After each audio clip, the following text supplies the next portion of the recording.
Hello friend, welcome to Samriddhi classes. Friends, आज की video में हम लोग देखेंगे लोकल एनास्थेटिक्स।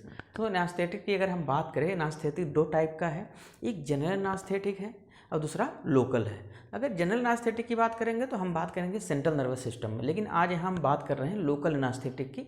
मीन्स ऐसे लोकल एनास्थेटिक जो चाहे टॉपिकली अप्लाई करें या लोकल इंजेक्शन दें किसी पर्टिकुलर एरिया में, तो वहाँ क्या करता है, पेन के सेंसेशन को रिवर्सिबली लॉस कर देता है। रिवर्सिबल मतलब होता है कुछ देर के लिए पेन का सेंसेशन वहाँ पे ख़त्म कर देगा। ये ख़त्म कैसे करता है कि वहाँ पे जो नर्व इम्पल्स है, जो नर्व आपकी आई हुई हैं, उनको क्या करता है कि नर्व के इम्पल्स का जो जनरेशन होता है, जो प्रोपेगेशन होता है, मीन्स दोनों को क्या करता है कि ये ब्लॉक कर देता है।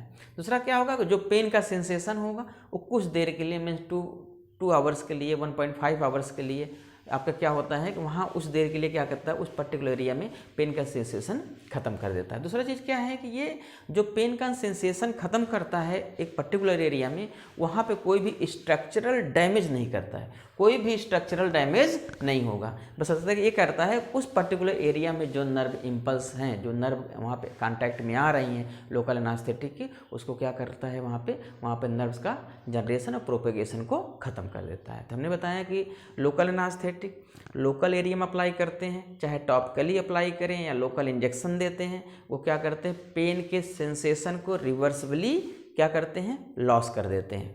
ठीक, उसका क्या करते हैं, कोई स्ट्रक्चरल डैमेज नहीं करते हैं। अब बात करें अगर हम लोग क्लासिफिकेशन की, तो क्लासिफिकेशन में दो टाइप की लोकल एनास्थेटिक्स हैं। पहला है इंजेक्टेबल है, दूसरा सरफेस है। तो अगर हम इंजेक्टेबल की बात करें, जो इंजेक्शन के थ्रू देते हैं, तो उसमें 3 टाइप के हैं। आपका देखिए, low potency short duration, intermediate potency and duration, high potency and long duration. 3 type की ड्रगें हैं आपका इंजेक्टेबल में। तो अगर हम लो पोटेंसी शॉर्ट ड्यूरेशन की बात करें, इसकी ड्रग है प्रोकेन, क्लोरोप्रोकेन है। अगर इंटरमीडिएट पोटेंसी एंड ड्यूरेशन की बात करें, इसकी ड्रग है लीडोकेन, जिसको हम लोग लिग्नोकेन भी बोलते हैं। उसके बाद है हाई पोटेंसी लॉन्ग ड्यूरेशन की ड्रग है टेट्राकेन, बीपीवकेन, रूपीवकेन। तो ये इसकी आपकी हो गई हाई पोटेंसी लॉन्ग ड्यूरेशन की। ये तो हो गया इंजेक्टेबल की 3 सब क्लास हो गई। अगर हम बात करें सरफेस एनास्थेटिक की बात करें, तो इसमें 2 टाइप की हैं। एक आपका सॉल्युबल है, दूसरा इनसॉल्युबल है। अगर हम सॉल्युबल की बात करें तो इसकी ड्रग है कोकेन, लिग्नोकेन, टेट्राकेन है। अगर इनसॉल्युबल की बात करें तो इसकी ड्रग है बेंजोकेन और ऑक्सीथायाजीन। तो अगर हम बात करें, ये तो हो गया लोकल एनास्थेटिक क्लासिफिकेशन की। अगर हम लोग बात करें केमिस्ट्री की बात करें, तो केमिस्ट्री की अगर हम बात करें तो क्या है कि ये अब इसमें जो है आपका वीक बेस है। सबसे पहला लाइन आपकी है कि केमिस्ट्री में ये एक वीक बेस है प्लस एम्फीफिलिक प्रॉपर्टी है। अगर हम एम्फीफिलिक प्रॉपर्टी की बात कर रहे हैं, इसका मतलब है कि हम बात करेंगे हाइड्रोफिलिक प्लस लिपोफिलिक की बात कर रहे हैं। तो इसमें क्या होता है कि अगर स्ट्रक्चर की बात करें केमिस्ट्री में लोकल एनास्थेटिक की, तो इसमें क्या होता है, एक हाइड्रोफिलिक सेकेंडरी और टर्सरी जो एमीन है एक साइड में होगा, दूसरा जो एरोमेटिक रेजिड्यू होगा वो दूसरे साइड में होगा। इसके बाद क्या होता है कि एस्टर और एमाइड ग्रुप के साथ, एस्टर या एमाइड बॉन्ड होंगे और एल्किल ग्रुप के साथ दोनों अटैच होंगे। तो हमने बताया अगर केमिस्ट्री की बात करें, amphiphilic property means hydrophilic lipophilic दोनों होंगे।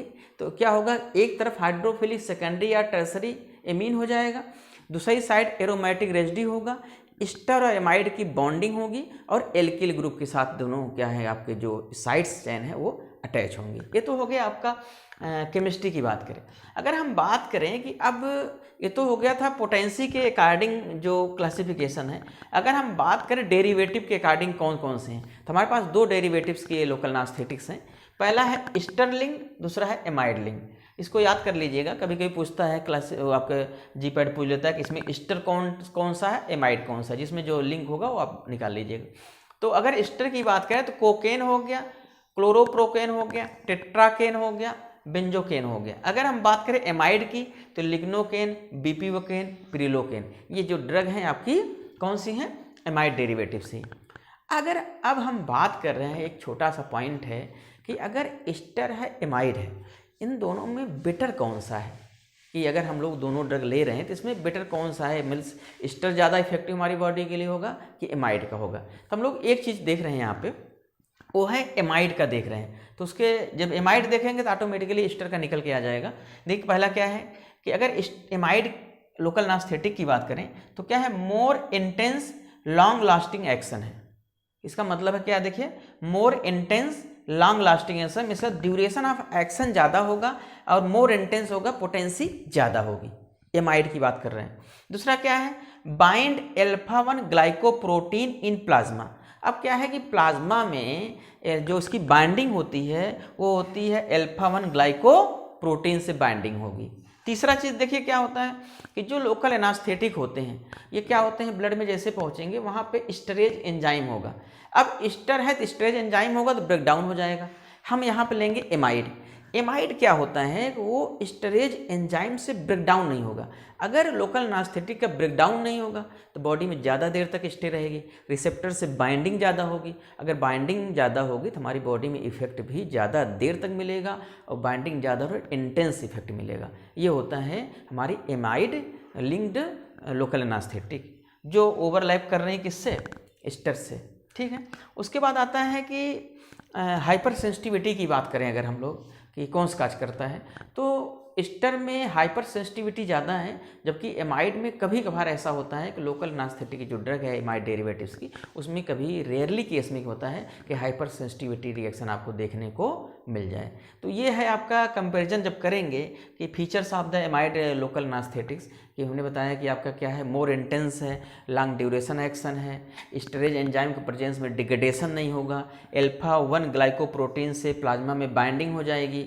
उसके बाद आता है कि हाइपर सेंसिटिव रिएक्शन ज़्यादा नहीं होता है। तो ये रहा कि लोकल एनास्थेटिक ड्रग एक्चुअल में होती क्या है। तो हमने बहुत सिंपल आपको बताया कि लोकल एनास्थेटिक ड्रग आपको याद करने बहुत ज़्यादा रटने की जरूरत नहीं है। लोकल एरिया में टॉपिकली अप्लाई करेंगे, इंजेक्शन के थ्रू देंगे, reversibly loss of sensation means pain को ख़त्म कर देता है। कुछ देर बाद पेन 2 घंटे 2.5 घंटे बाद वापस आ जाता है, इसलिए माइनर सर्जरी में लोकल एनास्थेटिक यूज किया जाता है। उसके बाद हम लोग बताया कि जो भी इनका कैसे करती हैं, तो ये क्या करती हैं, जो नर्व इनका इम्पल्स है वो क्या करते हैं, देखिए कि जनरेशन और कंडक्शन को ब्लॉक कर देती हैं उस एरिया पर्टिकुलर एरिया में। तो और दूसरा चीज़ है कोई भी स्ट्रक्चरल डैमेज नहीं करती हैं। तो ये हो गया, हमने क्लासिफिकेशन देखा 2 टाइप का है, इंजेक्टेबल है, सरफेस में 2 है, सॉल्युबल और इनसॉल्युबल है। केमिस्ट्री हमने आपको बता दिया, वीक बेस होता है, एम्फीफिलिक प्रॉपर्टी होता है, 2 टाइप के हैं, स्टर लिंक्ड है और एमाइड है। और फीचर्स क्या है लोकल आपके एमाइड्स लोकल एनास्थेटिक्स के। तो ये रहा ओवरऑल आपका लोकल एनास्थेटिक क्या होते हैं, किसके डेरिवेटिव्स होते हैं। नेक्स्ट जो वीडियो होगा उसमें हम लोग देखेंगे mechanism of action of local anaesthetic. ठीक, तो अगर आपको वीडियो समझ में आया हो, आपको लग रहा है वीडियो सही है, आपके समझने में आ रहा है, ठीक, तो आप पूरा वीडियो देखेंगे आपको समझ में आएगा। अगर आ रहा हो तो आप चैनल को सब्सक्राइब करेंगे तो आपको न्यू जो वीडियो आपको अपकमिंग वीडियो हो आपको देखने को मिलती रहेंगी। ठीक, थैंक यू।